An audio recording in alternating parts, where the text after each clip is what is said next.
नमस्कार दोस्तों, मैं doctor Rajesh Pandey, interventional cardiologist Balaji cure and care hospital से। तो आज हम कार्डियोलॉजी डिपार्टमेंट में कॉमनली होने वाले टेस्टों के बारे में बात करेंगे।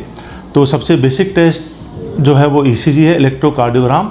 उसमें अपन पेशेंट को लिटा के और लीड्स लगा के हार्ट की इलेक्ट्रिकल एक्टिविटी देखते हैं। इससे अपन को पता लगता है कि पेशेंट की ईसीजी नॉर्मल है, मतलब हार्ट नॉर्मल काम कर रहा है, या फिर उसके हार्ट अटैक के कोई फीचर हैं, या कोई वेंट्रिकुलर एनलार्जमेंट है, हार्ट को एनलार्जमेंट है। ये अपन बेसिक चीज़ें अपन को मालूम पड़ती है। तो ईसीजी एक बहुत ही बेसिक टेस्ट है। उसके बाद दूसरा टेस्ट इकोकार्डियोग्राफी आती है। तो इकोकार्डियोग्राफी हार्ट की एक तरह से आप ये मान सकते हो सोनोग्राफी है हार्ट की। उसमें हार्ट की फंक्शनल कैपेसिटी कैसी है, पंपिंग पावर नॉर्मल है कि नहीं है, पुराना कोई अटैक है कि नहीं है, या ऑनगोइंग अटैक है कि नहीं है, साथ में उसके वाल्व ठीक है कि नहीं, कोई कंजेनिटल हार्ट डिजीज, कोई दिल में छेद वगैरह है तो नहीं। तो कई सारी चीज़ें अपन इकोकार्डियोग्राफी से मालूम कर सकते हैं। तीसरा टेस्ट ट्रेडमिल टेस्ट है, जो एक तरह की एम्बुलेटरी ईसीजी अपन मान सकते हैं। उसमें ट्रेडमिल पे पेशेंट को दौड़ाया जाता है, एक ग्रेडेड तरीके से धीरे धीरे स्पीड बढ़ा के हार्ट रेट तेज़ की जाती है। उसके हिसाब से देखते हैं कि ईसीजी पे कोई बदलाव तो नहीं आ रहे हैं, क्योंकि कई बार पेशेंट कंप्लेन करता है कुछ देर चलने पे दर्द होता है छाती में। तो उसको मालूम करने के लिए हार्ट के अंदर कोई हिडन बीमारी तो नहीं है, उसके लिए अपन ट्रेडमिल टेस्ट करवाते हैं। चौथा टेस्ट है वो है होल्टर मॉनिटरिंग। होल्टर मॉनिटरिंग एक एम्बुलेटरी ईसीजी रिकॉर्डिंग ही है। उसमें कई बार पेशेंट को चक्कर आते हैं, बेहोशी आती हैं, या धड़कन संबंधी तकलीफ होती है। जब अपन ईसीजी करवाते हैं तो वो नॉर्मल होती है।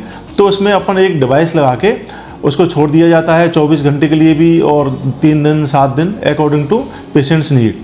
और वो नॉर्मली कंटिन्यूस वो ईसीजी रिकॉर्ड करता रहता है। कोई भी एबनॉर्मलिटी उस समय होती है तो वो उसमें फीड हो जाती है। बाद में 7 दिन बाद या जब भी अपन उस डिवाइस को वापस लेते हैं, उसके कार्ड को निकाल के अपन रीड करते हैं, पता लग सकता है कि पेशेंट के कोई प्रॉब्लम नहीं है या है।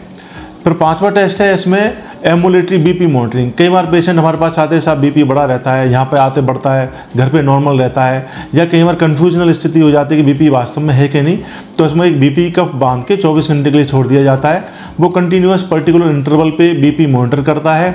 तो अपन बाद में उसको रीड करके पता लगा सकते हैं कि बीपी वास्तव में बढ़ रहा है कि नहीं बढ़ रहा।